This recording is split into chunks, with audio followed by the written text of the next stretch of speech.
introduction of our speaker this evening. Thank you. Okay. Thank you. Actually, I became aware of Freya when we started actually working on the Birdability portion of the Audubon activities. And of course, we had been very aware of disabilities in our family because we have folks that are disabled in our family, and taking them out birding is always a challenge. So anyway, I think the first time I was aware of Freya was when I saw a citation to an activity that was being highlighted by Ray Brown's Talking Birds, which is something that Freya works with Ray Brown on, and it's a really marvelous site, and I highly recommend it. They always cover interesting stuff. But since I was interested in folks that were in nursing homes and things like that, birding, it popped up right away on Ray Brown's site, and they cover that sort of thing quite a bit.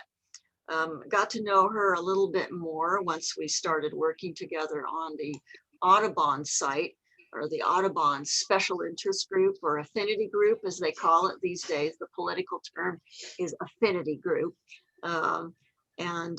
She is from Australia, hence the lovely way she speaks. But we got lucky when she got engaged and married a United States Army soldier. And so she has now become part of our tribe over here in the USA, and has gotten involved in so many things in helping people. And it's because of her professional background. She is an OT, an occupational therapist. And of course, they specialize in helping people figure out how to do daily activities of life. And she has, of course, applied this to the birding world. She's lived all over the place. And because that's what, being part of the military does to you. So that's made her probably so flexible that she can hardly stand up.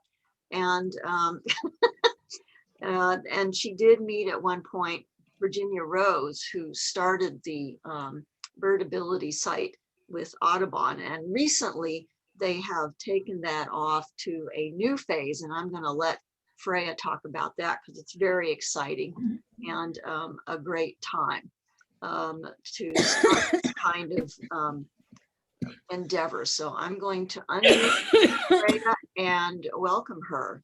And Jolene, I got to ask you to mute yourself. Thank you. All right. And without any further ado, I'd really like to welcome Freya MacGregor to San Fernando Audubon and all the wonderful folks that have joined us today. Thank you so much for coming and telling us all about this great new endeavor, Freya. Thanks so much, Marianne. Hi everyone. I'm Freya MacGregor, and yeah, bonus shout out. Why not? Ray Brown's Talking Birds is a radio show and podcast about birds and conservation, and I've been the outreach coordinator for the podcast and radio show for the last 2 years, which is heaps of fun. So if you like podcasts, strongly recommend that one. No bias at all.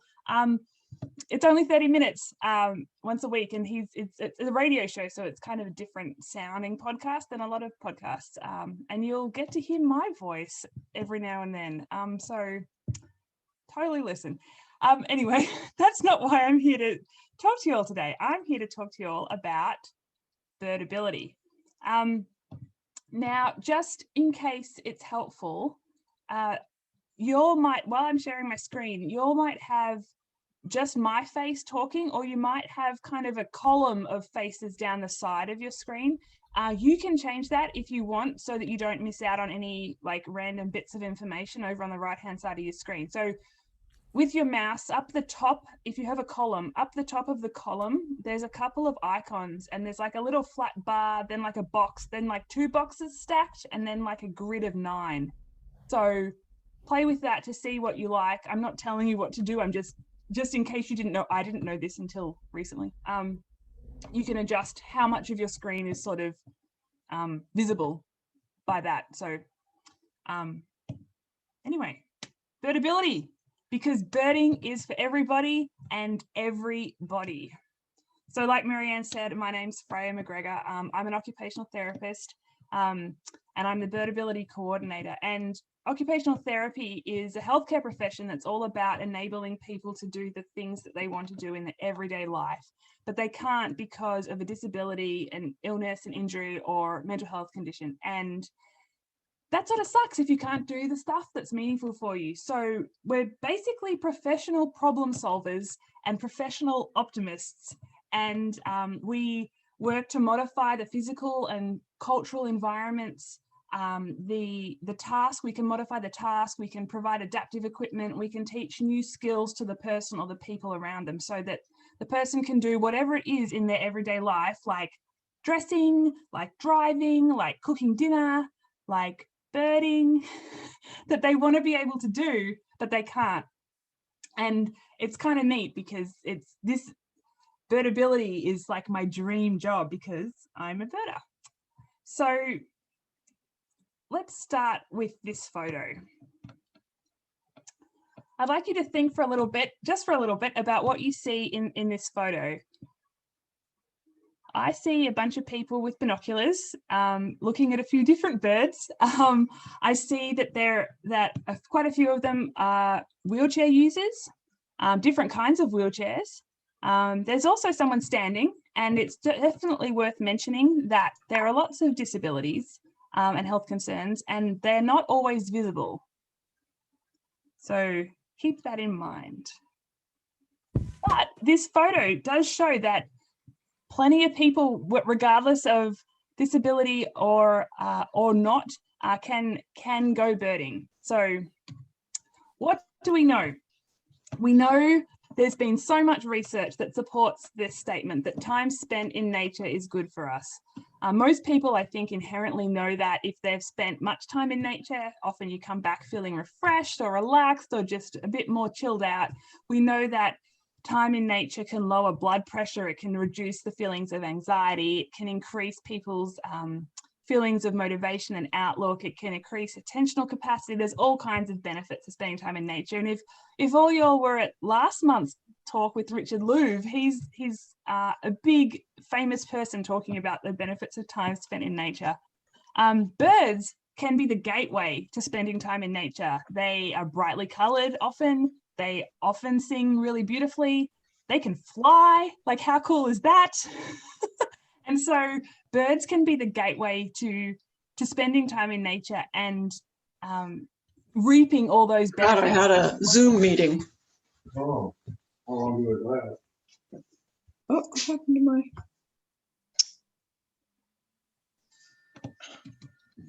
We also know that birding is the fastest growing leisure activity. Timer. What about you? What are you doing? I was gonna have dinner. No problem. Let's see.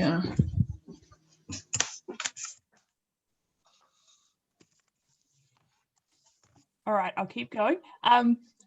We know that birding is the fastest growing leisure activity in the US, and that birding has the potential to be inclusive and accessible of everyone who wants to be part of it. We also know that 1 in 4 Americans have a disability, and that includes 20 million who have a mobility challenge. That means they are unable to walk or have some difficulty walking or mobilizing. And 7 million are blind or have low vision. That's a lot of people.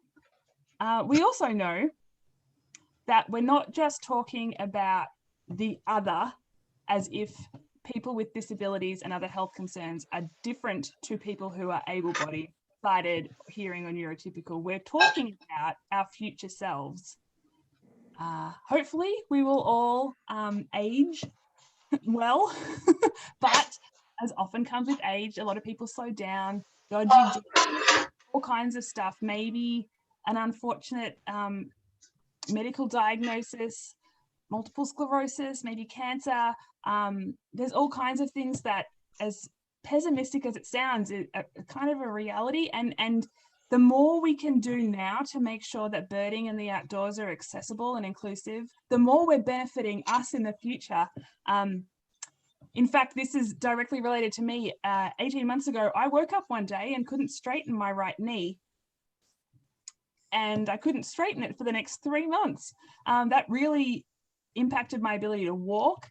It's hard to walk without a straight knee, and that really affected my ability to go birding as I would like, because I would like to go birding walking down trails and climbing over rocks and whatever else is on the trail. But with that knee, I can straighten my knee now, but it's still dodgy. No specialist has been able to figure out quite what the deal is, but that just happened to me one day. One day I could do anything I wanted, and the next day I couldn't. So this is really important to remember. This is not two categories of people. This is just everybody. The best we can be is waiting for us in nature.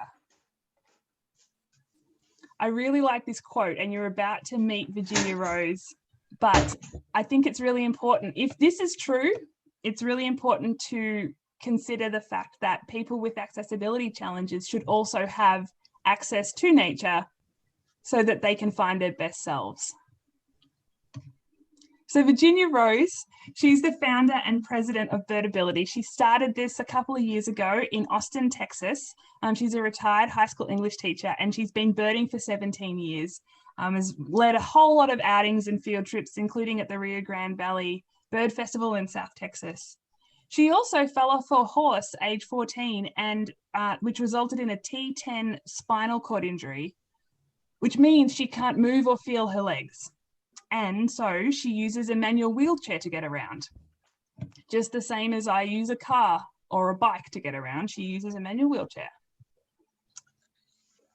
And so Birdability started with Virginia. She realized that there were so many benefits to birding that she was experiencing. She wanted to bring those benefits to all the other folks who had mobility challenges, who could benefit from the awesomeness that is birding. But she had difficulties along the way. Parking was often a barrier.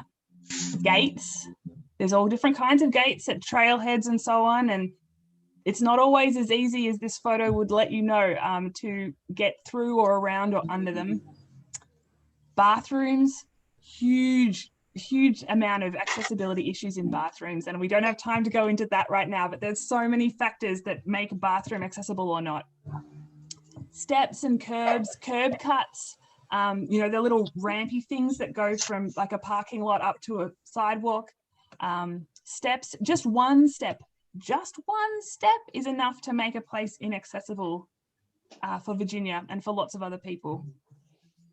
Railings, the height of railings and how sort of wide or deep they are. This photo, Virginia can peer through those railings, but that is not ideal at all. Mud and sand. Now, if you're riding a bike down a muddy trail, your bike tires are going to get all muddy, and that's maybe not a big deal. But if you're in a manual wheelchair, propelling yourself with your hands on your wheels, and your wheels get covered in mud, now your hands are covered in mud. And you're trying to go birding, now your binoculars are covered in mud. That's not a great situation. Virginia's in Texas, so cattle guards are not super fun in a wheelchair, I've been told. Cactus spines, legitimate concern. She's had her tires punctured by cactus spines. Wheelchair tires with a flat mean you can't go if you have a flat tire. Big problem. Cow patties, also less than ideal in a wheelchair. And all of these things lead to a lack of independence. Most folks I've met as an occupational therapist like to be able to do things by themselves if possible.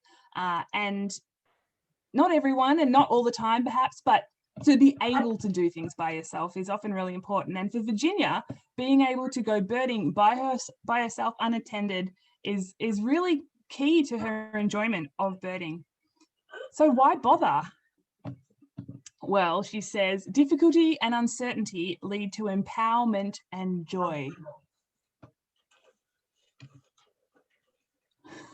I really love this photo. This is Virginia and her sister, and they just had this fabulous birding trip. They were in East Texas, and had a great old time. And the joy and empowerment, I think, is pretty obvious on their faces.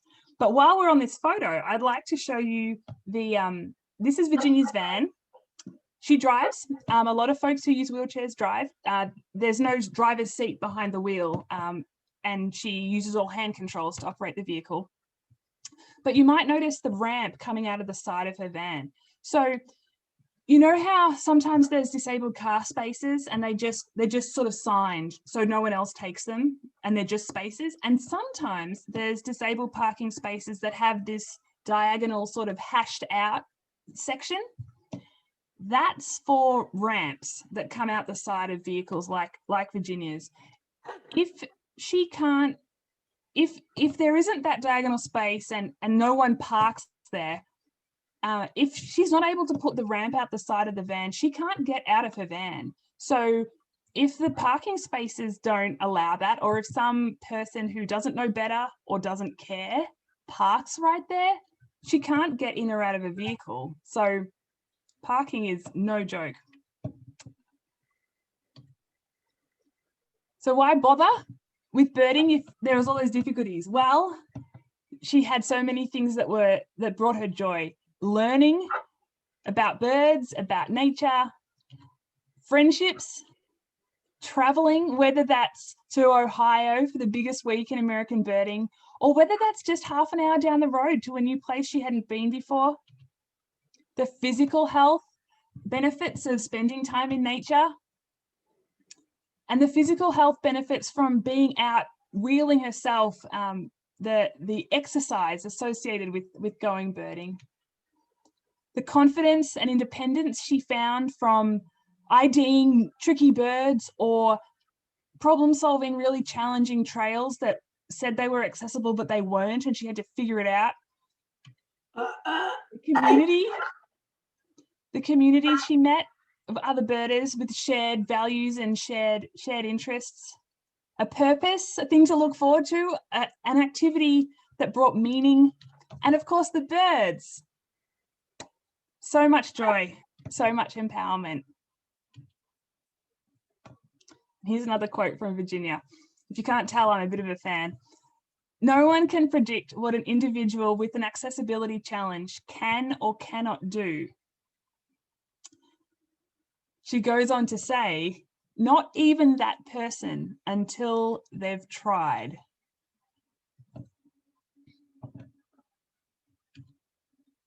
So, as of 6 weeks ago today, Birdability is now a non-profit organisation. I'm being paid full-time to work for Birdability, which is really exciting because it means all the work that Virginia's done can be sustainable and we can go forward. There's so much work to do and it's really exciting to be part of this. So Birdability focuses on removing barriers to access for birders with mobility challenges, blindness or low vision, intellectual or developmental disabilities, including autism, mental illness, being deaf or hard of hearing, and other health concerns like chronic illness, like dodgy knees, whatever other health concerns there are, because birding is for everybody and everybody. That's what we're all about. So how are we going to do this? Well, we're going to address physical accessibility of birding locations, and I'm going to teach you a few things about that in a minute. We want to educate the birding community on ways to be welcoming and inclusive. We're going to talk about that briefly as well.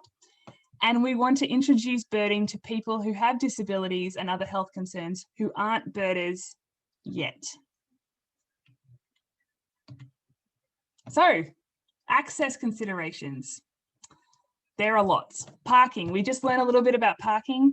Having disabled parking spaces and also having van accessible parking spaces is really important. Trail information, being able to find that out ahead of time, maybe on the website of the state park or the nature center you want to visit, or having really good signage at the trailhead that tells you the length of the trail, the gradient, the surfaces, how often there are benches. This information can be really important. The surface, whether it's concrete or asphalt or boardwalk or gravel, the width, the slope or the gradient, the cross slope, you know, how much of an angle are you going to be on as you're going down the trail? If there are steps or other obstacles in the way. For Virginia, one step makes the place inaccessible. I can do a step with my dodgy knee. I can manage these routes, but I can't manage big, huge rocks. So it's really important for me to know what the trail, what steps and other obstacles are along the trail. Bathroom accessibility. Like I mentioned, there's a whole lot in that, but really quickly, most of these photos, by the way, were taken at Mammoth Cave National Park in Kentucky on one of my favorite accessible trails. And the trailhead is quite a ways from the visitor center. So they have two portaloos, and one is the sort of standard size portaloo, but the one you can see, the bigger one there on the left, is a disabled portaloo. So it's got a lot more circulation space on the inside, which is important for someone who's a wheelchair user or who needs a bit of help transferring on or off the toilet. So if you have one portaloo, ideally you'll have two and have one that's accessible as well. Bird blind accessibility. If there's a bird blind, is it accessible? This is a little sort of temporary one that's here in Alabama at Wheeler National Wildlife Refuge, in fact, where there is a whole lot, you'll have to believe me, but there are thousands of sandhill cranes on the other side of that bird blind. But I was so excited because this bottom kind of window to look through is at the height of a seated person, so that someone who uses a wheelchair or someone with a dodgy knee who needs to sit down for a while to enjoy the view can still see out of this blind. The surface isn't perfect for a wheelchair user, but they've got it right with the blind, the window in the blind. Pull-outs along the trail, so that if a wheelchair user, someone who uses a scooter, parents with kids in strollers can get out of the way to let people pass and not feel like they're creating obstacles. Accessible interpretive signs, good contrast, photos and other images that show what the sign's about. That's something, but so is having tactile features of the sign if possible. This sign is talking about the floodplain here at Mammoth Cave National Park, and particularly about sycamore trees. And they've got this tactile component here that is replicating the bark of the tree, so that someone who is blind or has low vision, someone who might have a print disability, someone who doesn't read English, someone like me who just likes touching stuff to learn, can interact with that sign in a different way. The other really cool thing about this interpretive sign is that this pole over here to the sign's right, or to our right as we look at the sign, it's solar paneled, and it has a little button down here that when you press it, it reads the sign aloud, which means that people who are blind or have low vision or any other reason that they can't or don't want to read the sign from text can still access that information. That's super cool. Maintenance is really important. Just because they've built this beautiful trail, if they don't maintain it, it's not going to be a perfectly accessible trail in some amount of time, whether that's because it snowed and it hasn't been plowed, or it just never is plowed in the wintertime. In the fall, sometimes different places, the leaves can accumulate so much on a trail that someone who uses a mobility device or someone who doesn't have a big strong gait, maybe they're slowing down, older folks who don't raise their feet as much when they walk. If there's a big thick pile of leaves all down the trail, that's not that accessible anymore. Vegetation. If a trail has vegetation growing just on the sides and it gets really bushy and starts encroaching on the trail, suddenly that trail that might have been perfectly wide before isn't really wide anymore if the vegetation's growing in. So maintenance is really important. And railings and barriers. We're back at Mammoth Cave here, and the first time I walked past this lovely viewpoint, I thought, oh my gosh, their fancy viewpoint's already broken. Like, I'm going to have to go tell the rangers about that. And I walked closer to discover that these two sections of the barriers, actually, it wasn't broken at all. It's plexiglass, which is super cool. Not only does that mean that this thick, deep kind of barrier railing at the top isn't obstructing someone's view if they're seated in a wheelchair, it also means people sitting in the on the bench, just having a relax, resting their dodgy knee, little kids in strollers can see out and see the view like standing people can. Totally removed that barrier. I thought that was fantastic. So now you know a little bit about accessibility features of birding locations.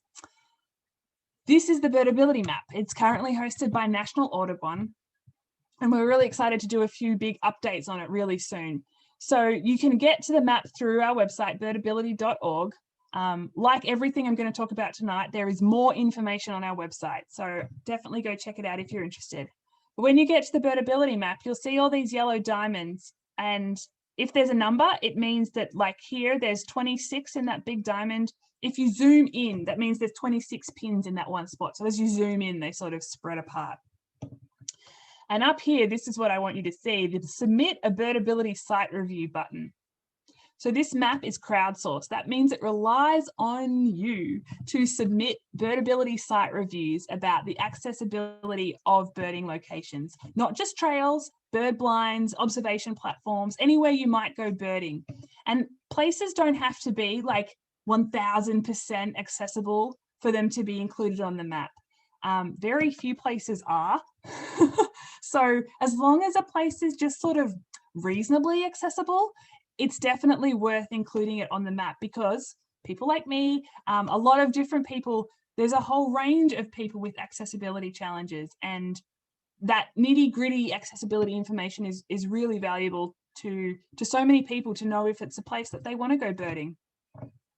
So when you click on Submit a Birdability Site Review, up pops this checkbox survey. It looks intimidating, but mostly because we have a lot of photos in it to help you figure out what we're talking about. It really only takes about 5 or 10 minutes to do, and it's designed so that anyone can do it. It's not supposed to be, you don't have to be qualified, you don't even have to be trained. This should guide you through it, especially with those photos. You also aren't expected to make any judgment calls on things. You're just supposed to describe what you see, what you run into. The surface of the trail, is it hard packed dirt? Is it concrete? Is it asphalt? Is the trail shaded? Some people, this really matters. Is it completely shaded or somewhat?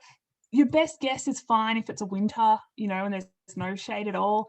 And if you ever check other, you get a box and you can write in more details. So the more details you can provide, the more helpful your site review will be to folks. And what happens when you click submit on that? Instant gratification. Your site review pops up on the Birdability map. And so here's my favorite trail that we were just visiting in the photos, Echo River Spring Trail at Mammoth Cave. This is the site review that I submitted. And you can scroll down and read all about those accessibility features that are really important to a bunch of people. So this, we hope, as more people submit site reviews to this map all over the US and all over the world, we hope this will be a more and more helpful resource for birders who have accessibility challenges, and for birding organizations who want to hold accessible bird outings at accessible locations. So we're going to change tactics here for a second.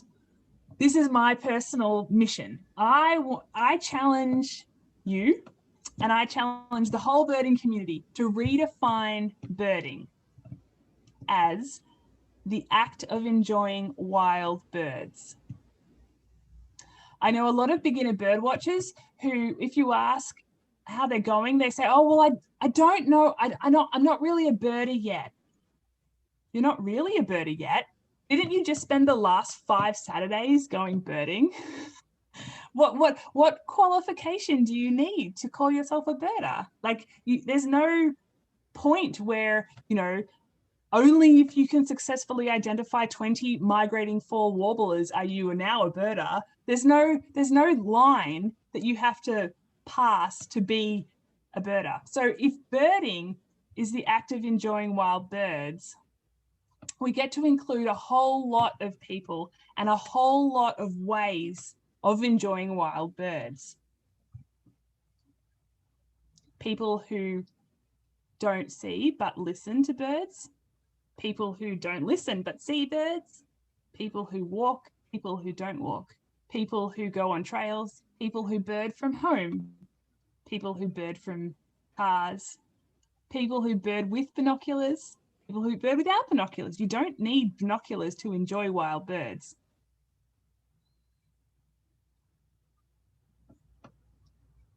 And while we're redefining birding, let's take away birdwatcher.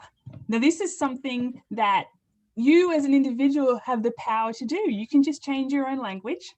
It's also something that I would love to see the whole birding community adopt, because not everyone watches birds. I have quite a few friends who are blind or have low vision. They can't see birds. So does this mean they're not a bird watcher? Well, if we just remove bird watcher and just call everyone birders, then everyone is included right from the start. And not everyone walks. Virginia doesn't. So instead of calling an event a bird walk, how about we include everybody and call it a bird outing or a field trip? That also means we get to include going to a place and sitting still, or going out in cars in a caravan to go birding in a rural setting. That's still a bird outing. It's not a bird walk.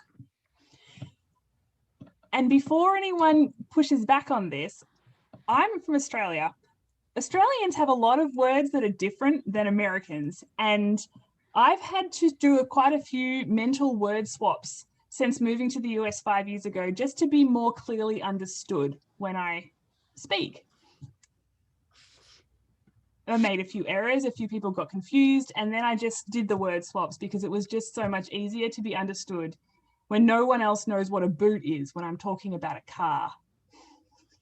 You all call it a trunk, but I call that thing a boot. But everyone I speak to in this country thinks I'm talking about my shoes. So it's much easier to be understood clearly if I use the local words. It's really easy just to do that word swap. So bird watcher, nah, let's call ourselves birders and let's talk about bird outings instead of bird walks. And while we're doing a couple of easy word swaps, let's do some quick disability language use. Handicapped and impaired are out of date. They sort of focus on the negatives, on what people can't do, instead of being more uplifting and encouraging and empowering. So instead, these days we talk about people who have a disability or that they are disabled. We don't say handicapped or impaired anymore. Also, normal. I don't recommend normal at the best of times in any situation, but if you don't have a disability, normal's not the word. You're talking about, you might be talking about being able-bodied or sighted or hearing or neurotypical. We also don't use wheelchair bound anymore. That implies that someone is bound by their wheelchair. Without their wheelchair, they are nothing. There's also a lot of people who use wheelchairs who can walk. So just inherently, that's false that someone would be bound by their wheelchair, but it's really disempowering.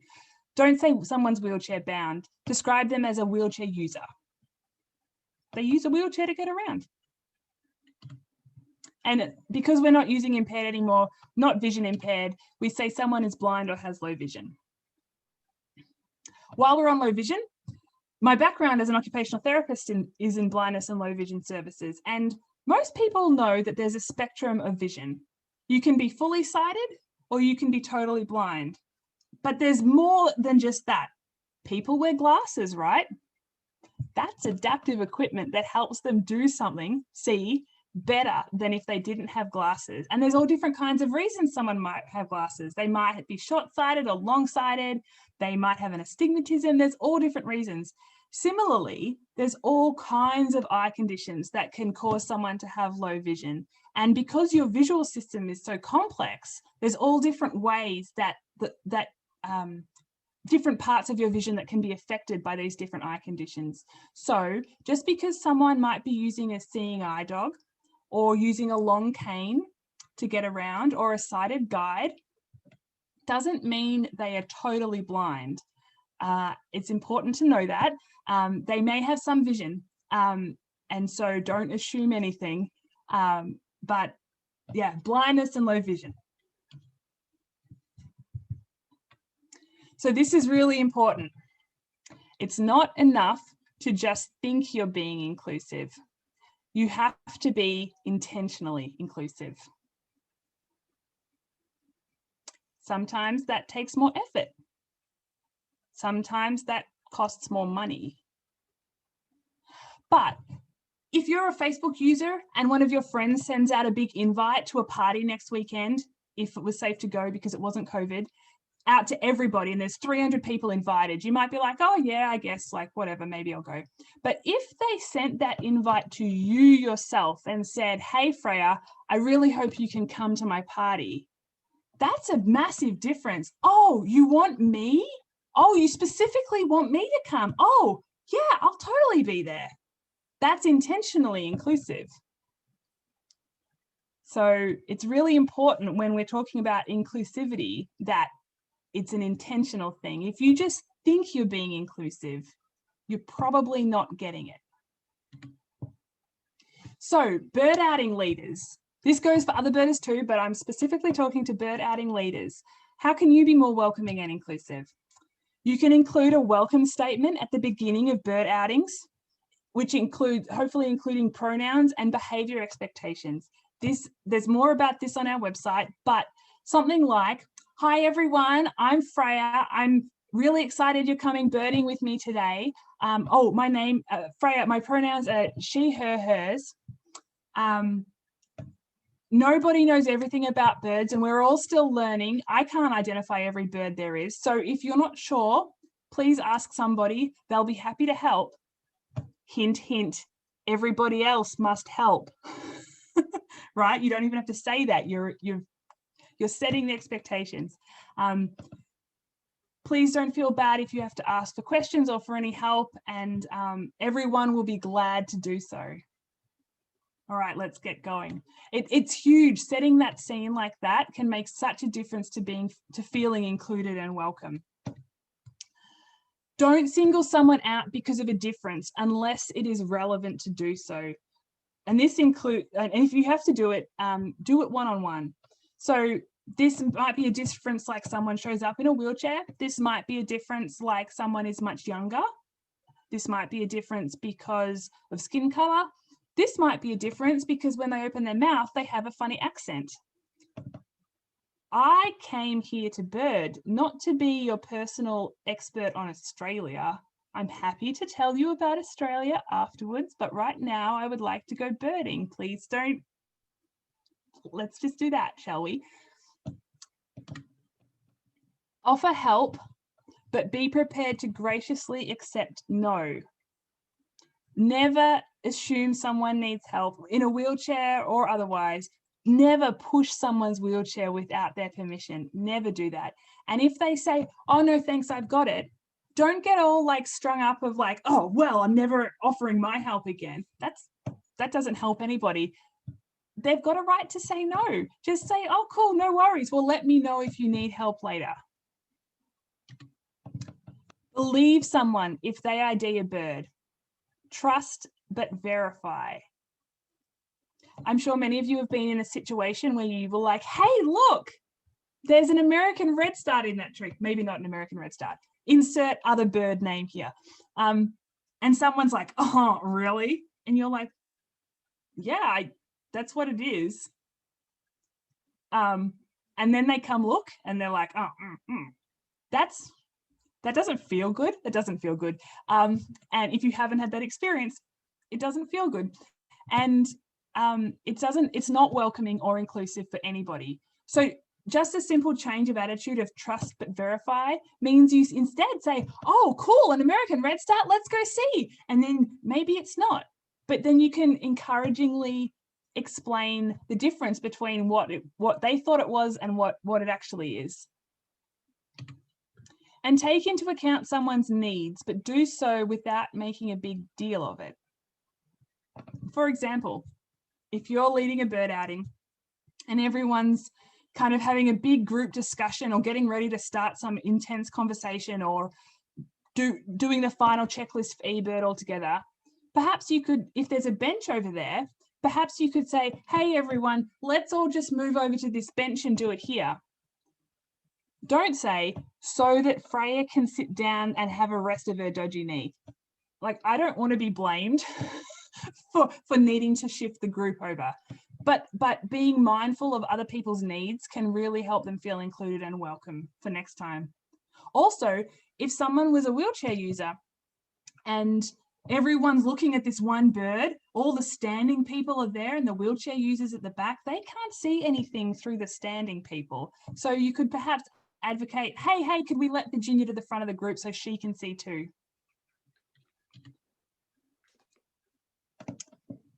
Don't force someone to opt out. Go out of your way to allow them to opt in. From an organization's perspective, welcoming and inclusive organizations could hold accessible bird outings as part of your regular programming on accessible trails. In the write-up, include the information about the accessible trail, all those accessibility features that are written up in the Birdability map site review, and include that in your write-up. Even if folks with accessibility challenges don't come the first few times, you're still going to be seeing birds. Include image descriptions for social media posts and alternative text for images on your website. If you're not sure what that is, I published a blog yesterday, which is on our website, birdability.org, about image descriptions and alt text. It's a way, including these things mean that people who use screen reader software, often people who are blind or have low vision, the screen reader software reads aloud the text that's on the screen that they otherwise couldn't access. And it can't read photos. So you have to include a written description of the images in order to include these folks.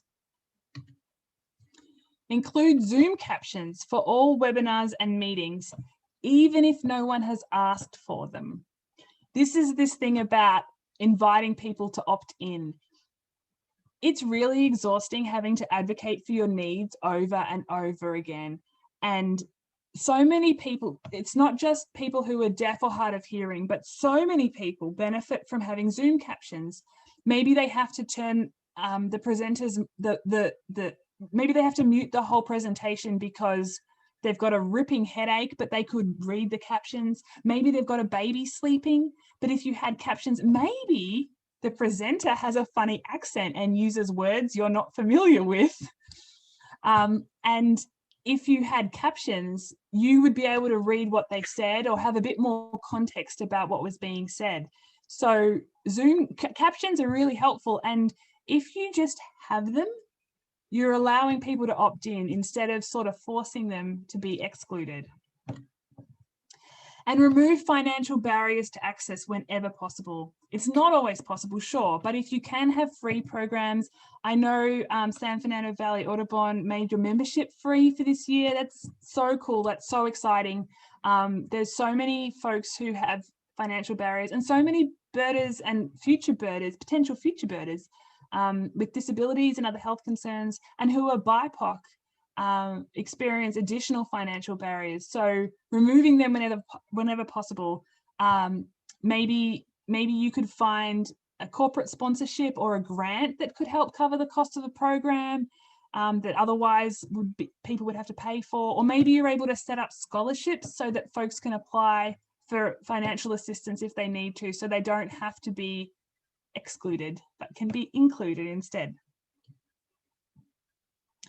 All right, we're coming near the end here. Resources for birders with disabilities and other health concerns that we have right now. We have the Birdability map, which hopefully we've been told is been really helpful for a bunch of people and will be more and more helpful the more birding locations are added to it. We have our adaptive birding equipment webpage. The more people that tell me about adaptive birding equipment they use, the more I will add to it. Virginia has a wheelchair mounted scope, which is super cool because fiddling with a tripod in a wheelchair, I've been told, is not fun. So she has this really neat contraption where it's mounted on her wheelchair, and how that's done is all written up on that page so that anyone else who wants to can replicate it themselves.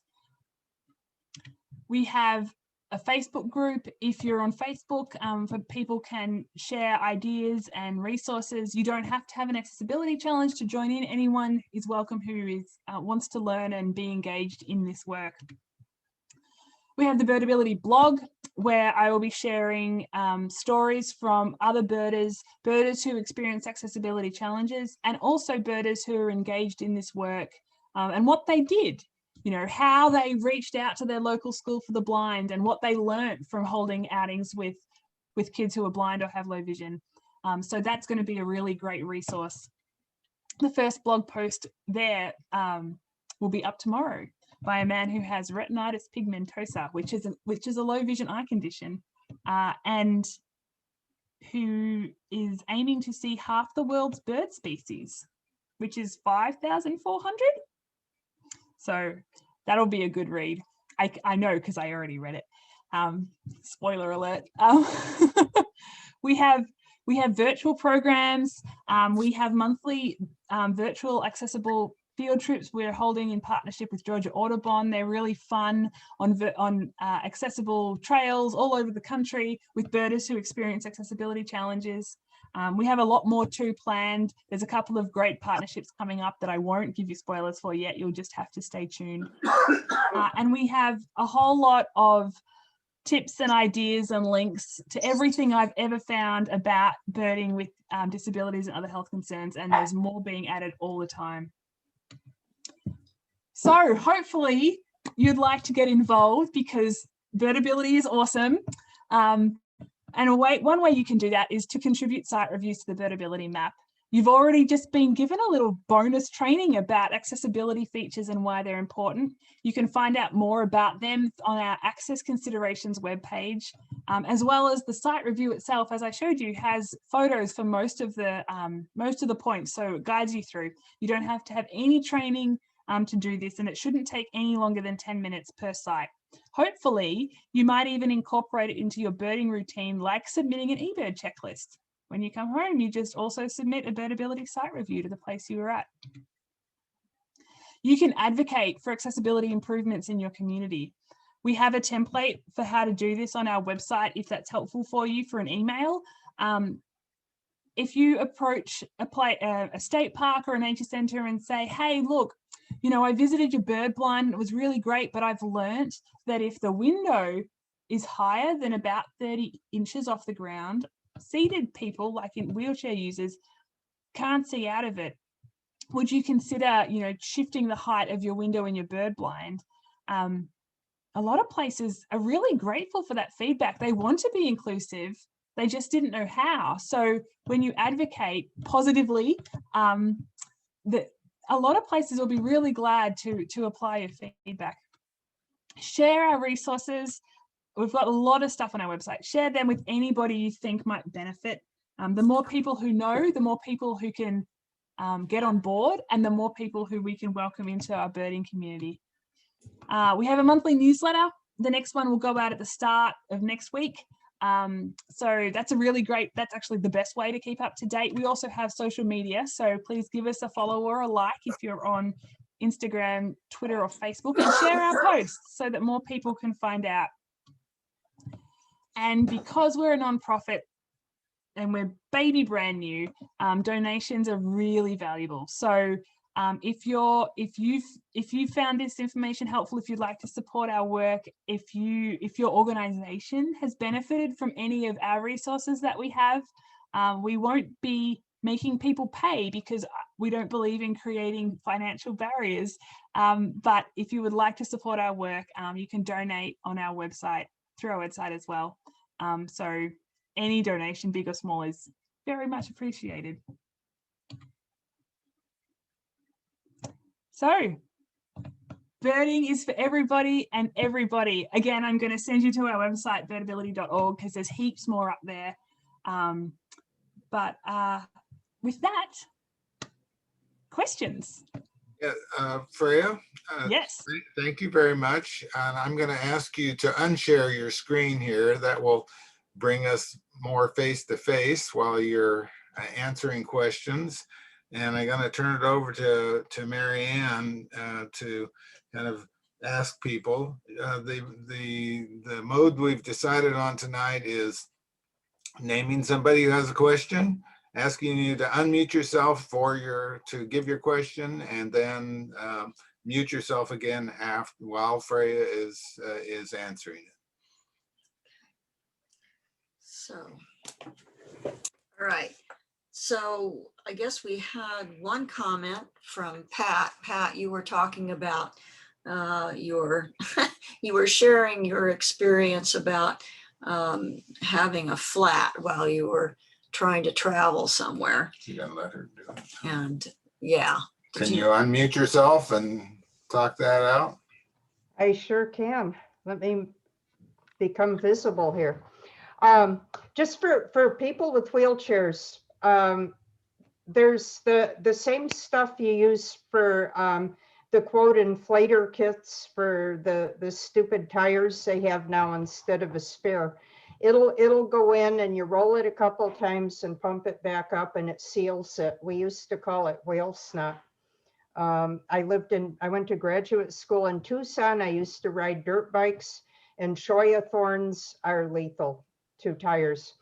So that's one thing. I mean, if anyone is out in a wheelchair in an area where there's cholla, anything with big thorns, they should really have a can of that stuff and a pump.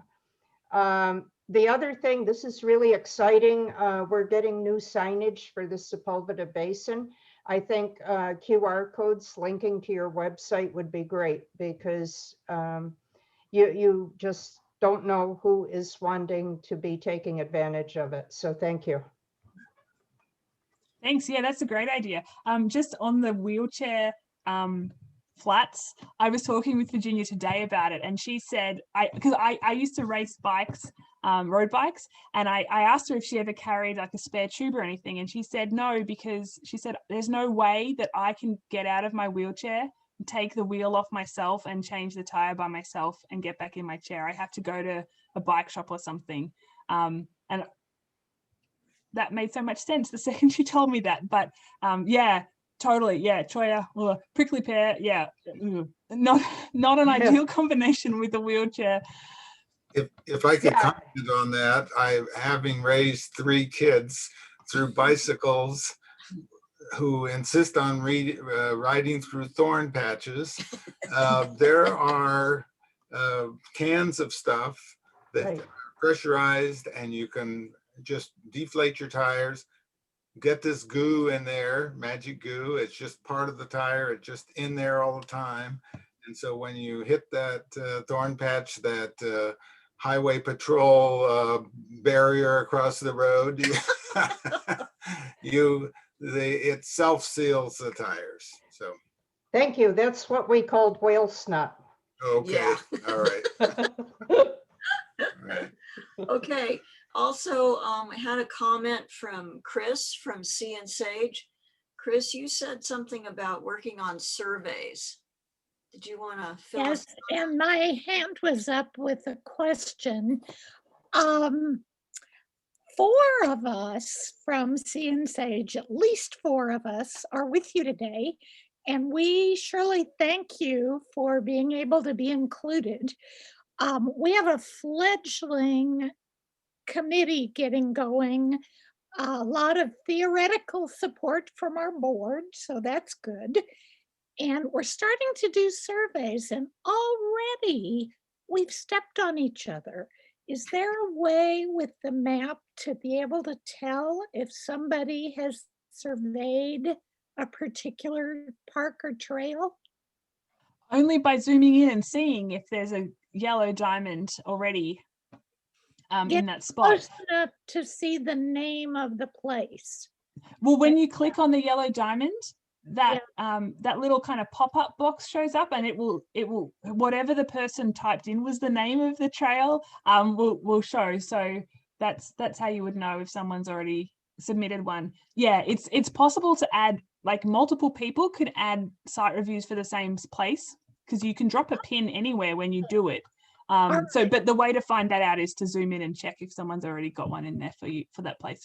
Because we've already asked you about editing, and it sounds like that's clumsy at this point. So Yeah, so the way the Birdability map right now is about to get a new big kind of overhaul and upgrade with a lot more features, like being able to edit. Right now you have to request an edit, and it doesn't go to me, it goes to the folks at National Audubon who like look after the map.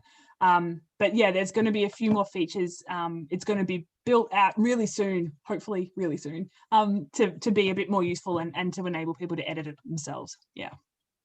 well, just to thank you, I think we're really, really impressed with this project and with the need for it, and are really looking forward to making a contribution. Thank you. Thank you. Sure. So Mark Osako, you have your hand up. Did you want to ask Yes, a question? yes. Just to follow up on what Chris Bird was just talking about, I'm just wondering if there's a master list of the places that where entries have been made for birdabilities. No, not at this point. Yeah, that's a great idea. No, at the moment, there's just that map, and you have to sort of search around for sites yourself, kind of manually dragging the map around to look if there's something. So Right. not at this point, but great idea. Thank you. Okay, we have another question from from Chromebook 2298. I don't know who you are, but did you want to ask a question? I think that must be me, Gail. Okay, it looks like you've unmuted yourself, but and I can barely hear you though. You want to get closer to your Oh, microphone? sorry, I have a new microphone. Let me pull it around here. Okay. It's Gail 03. Oh, okay. So I go bicycle riding quite a bit, and I have a digital pump that's very lightweight, and I just want to show it to you. Can you see that? Mhm. Yeah, Yep. cool. It just clips on with one hand, and you just set the level that you want it to go to, so you don't have to pump, and you just hit the button, and it loads up that tire with air so fast. And I keep it with me on my bike wherever I ride. So that's a handy little item to have that's not a clumsy pump Right. to try to haul around. It's just a clip on and you hit it. And it also pumps up tires for cars. Might be something for walk leaders to have as part of their standard backpack gear if they're going to lead an accessibility tour.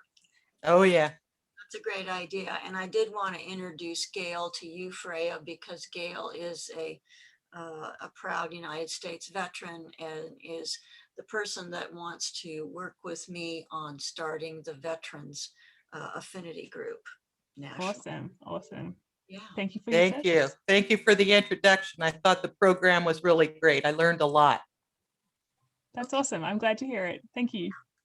I wanted to ask a question, Freya. I think you were talking, you and I were talking a little bit beforehand because we had this meeting yesterday and you were talking about closed captions on Zooms. And I said, oh, where in the Zoom software does that? And of course, it's not, which is it's not. And actually, I understand that Zoom is currently involved in a court case about this because they should include captions by default when you pay for Zoom. So at the moment, to have captions, you have to, Zoom has the function, you can say, you can set it up to have captions, but Zoom won't provide the captions. You have to get a third party company to provide the captions. So that costs money. I've seen one company that charges like $1 a minute, which is nice if you just need it here and there. And I've seen another company that charges $20 a month, which would be more helpful if you used it often, you know. And when they, my understanding is that when these companies provide the captions, the meeting host can make it so the captions are, everyone always has the captions on, or a little button, you know, at the bottom of the screen, how we've got like participants, chat, share screen, reactions, another button pops up there that has CC for closed captions. And if that's there, anyone who needs them can just click on that and turn them on just for themselves. But you have to pay. I see. So are those resources on the in the Birdability site so that we can Yep. There's a page under guidance documents about inclusive organizations. Okay. And I've got a link there to the Zoom instructions for adding closed captions from their end. And then I've got a link to one of these companies that I've been told does a really good job, and they someone told me it worked really well. And the only word, when they tested it out, the only word they messed up, the closed captioning messed up, was oh, I don't even know the word properly. Like some crazy tail feather situation on a bird, retriculaces or something. Well, we can't get that right either. So right. The caption couldn't do that, and I was like, I feel like that's probably allowed. Like that's a pretty specific word. I also wanted to ask Kelly Kazmarek to talk about the Malibu Lagoon birdability. You were talking about that on the chat. Kelly, did you want to say something about that? Sure. I just provided a link that has some ADA information in there. And so the RCD put that together a couple of years ago as part of a grant we wrote. And so, you know, after this talk, I actually want to go back and look at it and see if there's things that we can add or improve on that. So if anybody does look at it and they do have suggestions, please feel free to let me know. But I will add it to the Birdability website too, tomorrow or soon. But in the meantime, I just thought it might be nice for some of you birders to have. Cool, thank you. And Anna Becker, you had a question for Freya about stuff to bring when you go birding and you want to have an accessible and inclusive experience. Yeah, so I work at the LA Zoo. I'm our community conservation curator, and we've been doing a lot of work to around birding, and we have bird gardens throughout our zoo, and just kind of thinking about how do we make birding more inclusive and accessible, and just exactly as you were describing in your definition, that like, you know, it is for everybody. Everybody deserves to have a place in conservation and be a birder. And so as, you know, we're thinking about, that, I'm just wondering if there is, you know, off the top of anyone's mind or as anyone's thinking about it, you know, if we're thinking about supplies or ways that we can support accessibility and inclusivity, like are there things that we can supply in a gear library, or you talked about information that we can supply ahead of time for different outings and things like that. Just wondering if there's anything, if anyone has any ideas about that. I can also share my contact info. Well, Hey, Anna, it's Phil Bill. from the zoo. Hi, Bill. Yes. And hi. Okay, when we do our bird walks, the zoo does quarterly bird walks, or they used to until this all happened. One of the people who shows up every single bird walk is a woman who uses a wheelchair, and she has no problem getting around. So, you know, she just uses the ramp in the front of the zoo to get up to the zoo level. And, you know, we go at her pace. So she always has a great time. So that's, you know, one thing that we've been doing without even really thinking about it. Yeah, that's awesome. In terms of equipment you might take, the adaptive birding equipment webpage, you might find some useful ideas there. Binoculars optics are often a really big factor for folks who are beginner birders and don't know if they want to spend a few $100 to a few $1,000s on optics, or people who can't afford them. If you have a little library of loaner optics, and different kinds too, different people with different health conditions may find smaller ones easy to manage, larger ones easy to manage, different weights, different, like the barrels if they're skinnier or bigger, different hands, different upper bodies will find different kinds of binoculars more preferable. So if you had even just like 2 different models that people could choose whichever one they like better. Scopes are a big thing. If you have a scope, if you're able to have 2 scopes set up where you have one at the height of a standing person and one at the height of a seated person, so the person in a wheelchair or can just roll right up, and that's that thing about being like allowing someone to opt in, like, hey, we've already set it up for you at wheelchair, you don't even have to ask, like it's just right there for you, ready to go. That sends a huge signal of inclusivity. The other thing too is if you have, like digiscoping, where you can get those adapters that hook up to a scope where you can put your phone in, so that people use them to take photos through their scope. But it allows, I've been told that there are people working on these adapters sized for iPads, which means, but even without an iPad, even just on a regular smartphone, for some folks, getting their head in just the right spot to see through a scope is really challenging. And if you can have what's in the scope on this relatively big screen, like they can see it without even trying, or people with low vision who maybe can't see that just right through the scope, but could see it, on a bigger screen, like that can, and everyone can see, like, not everyone, maybe not 20 people, but maybe 4 people standing around in a semicircle can all see at once. Everyone's being included. No one has to rush. No one has to get pushed out of the way because there's something really exciting in the scope. So digiscoping, can just inherently be more inclusive and accessible like that. And at some point, probably pretty soon, there'll be adapters on the market. So if you have an iPad and wanted to take that along with the scope setup, I mean, that just kicks all the goals for me. Like, I think that's really cool. So there's more ideas. I'd love to hear other folks' ideas for stuff to take. Field guides, having a handful of them, or like a there's little like foldy, like laminated pamphlets with the most common birds, having a whole pile of them, especially if they're a beginner birders, so that everyone can sort of access, like, oh, she said that was a Steller's Jay. What even is a Steller's Jay? Oh, let me just look it up. I don't have to ask. I can just like look it up myself. If you can get large print ones, so that people with low vision or anyone can see it bigger, that's even more awesome. I know the only large print field guide I know about is the Peterson's field guide. It's still available. It's linked on the website somewhere. It might be under the birders who are blind or have low vision page. It might be in there, but there's a large print Peterson, which is really neat. So hopefully there were some ideas in there that are helpful.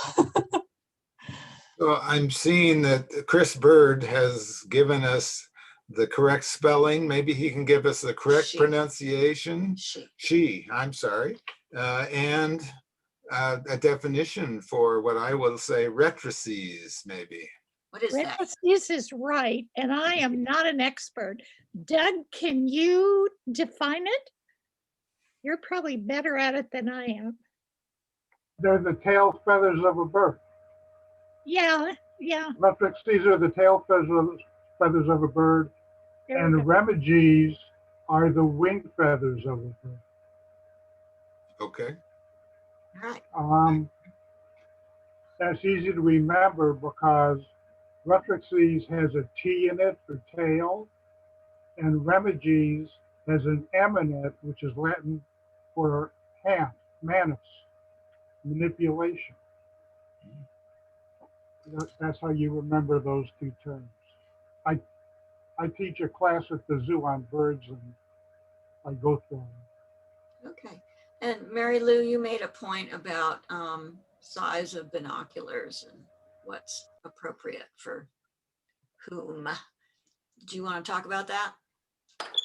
Hi, Freya.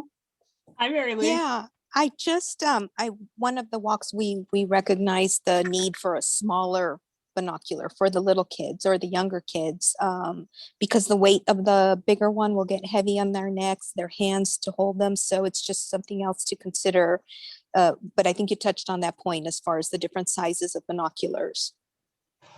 Ooh, speaking about weight on necks, here's your extra bonus occupational therapy recommendation.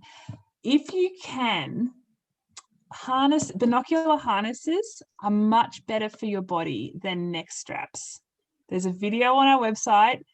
You'll hear me talking about it. But the way harnesses that come over, they come over the shoulders and kind of around underneath, like sort of around your waist, and then the binoculars sit wherever you adjust this harness for them to sit.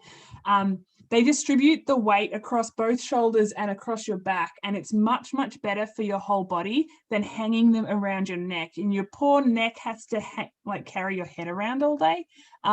We put a lot of extra strain on our necks, and ergonomically, harnesses are a lot better. So, I mean, loaner binoculars, maybe it's not kind of worth having. I don't know, that's up to you. But, and of course you have to pay more money for harnesses because only neck straps come with binoculars. But for your own binoculars, I know some photographers aren't really a fan of harnesses because they've got this huge camera situation, which is an ergonomic nightmare anyway, but I won't go into that. You'll know hopefully how to manage that best for your body. But yeah, harnesses, they're $20, and the elastic ones, they're just a bit more, I find them a lot more comfortable. You can get ones that are just webbing, but the elastic ones, they're not so elastic that stuff is jiggling, but the they move with you a bit more. And yeah, harness all the way for your backs and your neck's sake. Hey, Chris, you had a question about slope. Did you want to ask that one?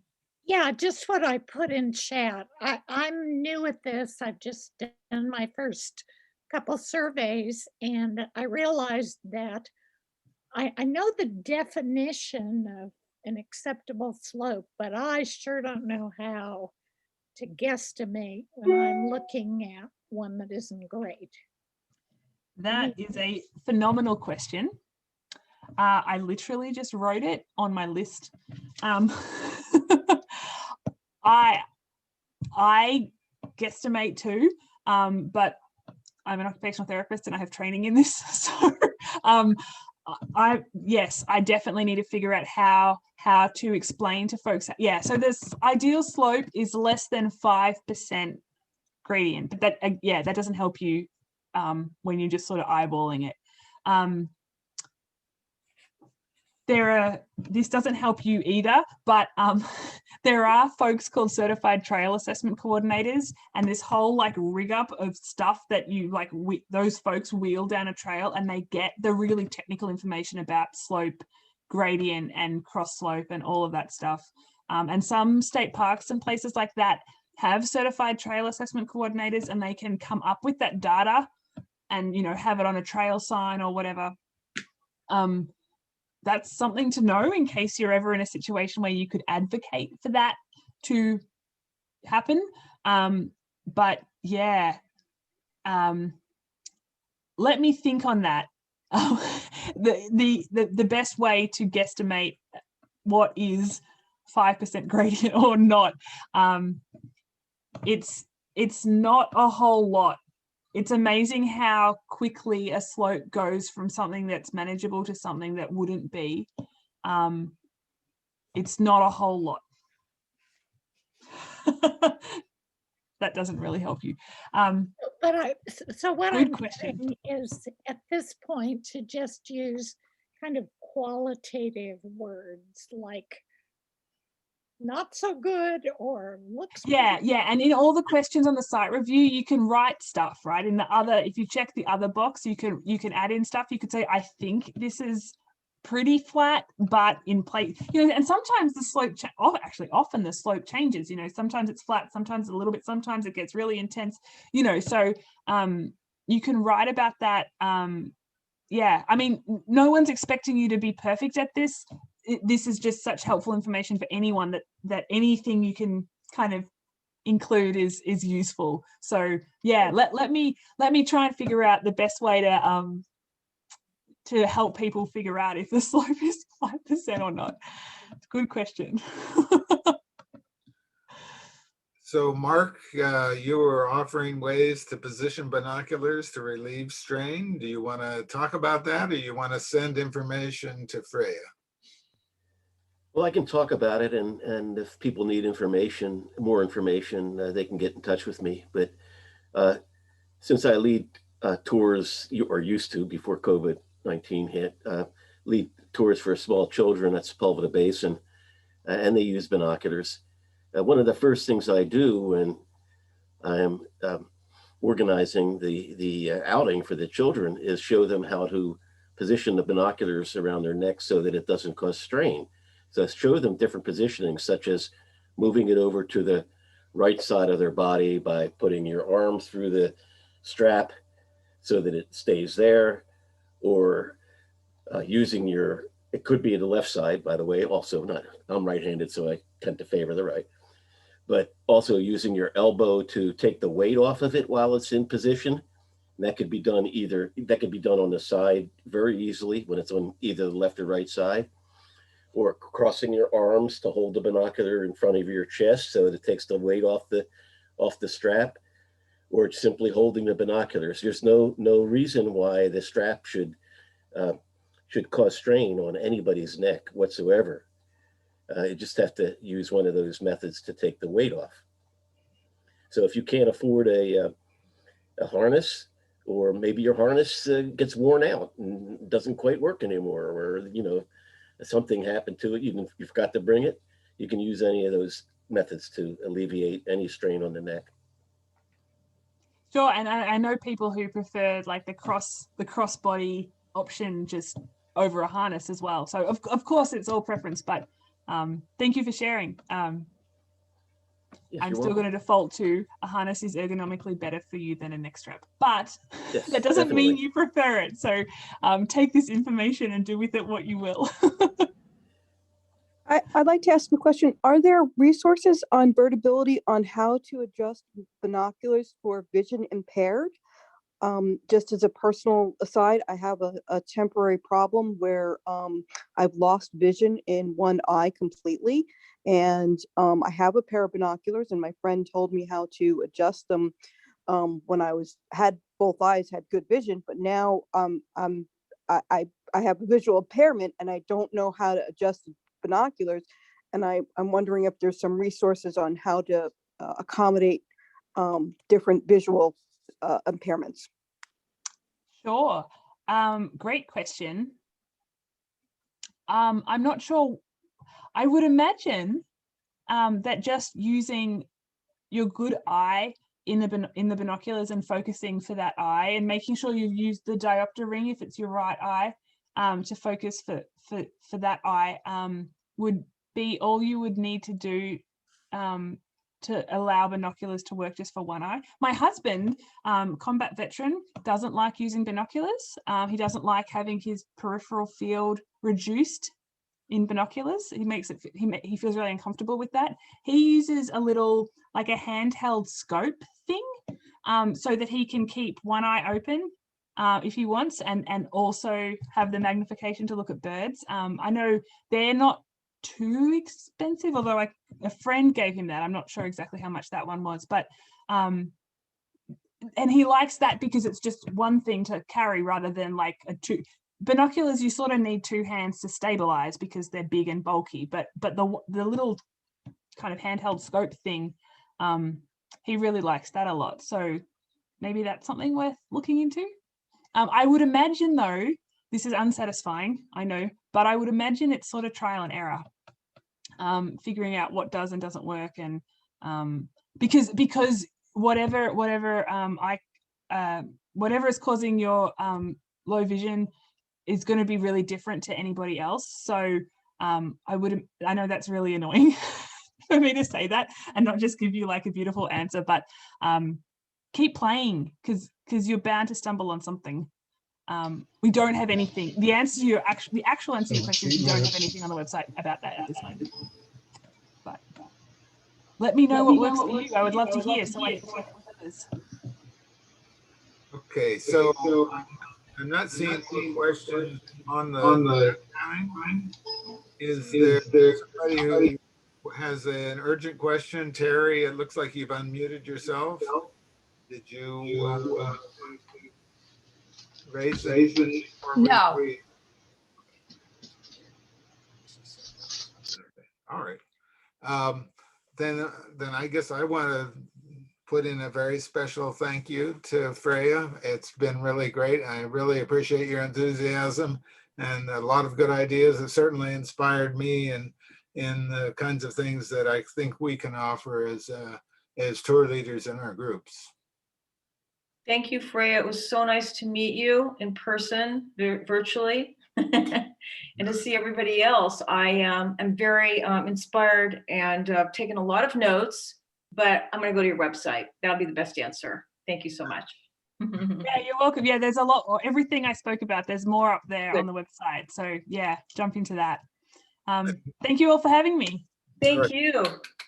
One last comment for me. We've recorded this session, so it should be available on our San Fernando Valley Audubon Society website in the next few days. So thank you, Richard. All right, thank you. Take care. Good night, everyone. Good night, everybody. Bye.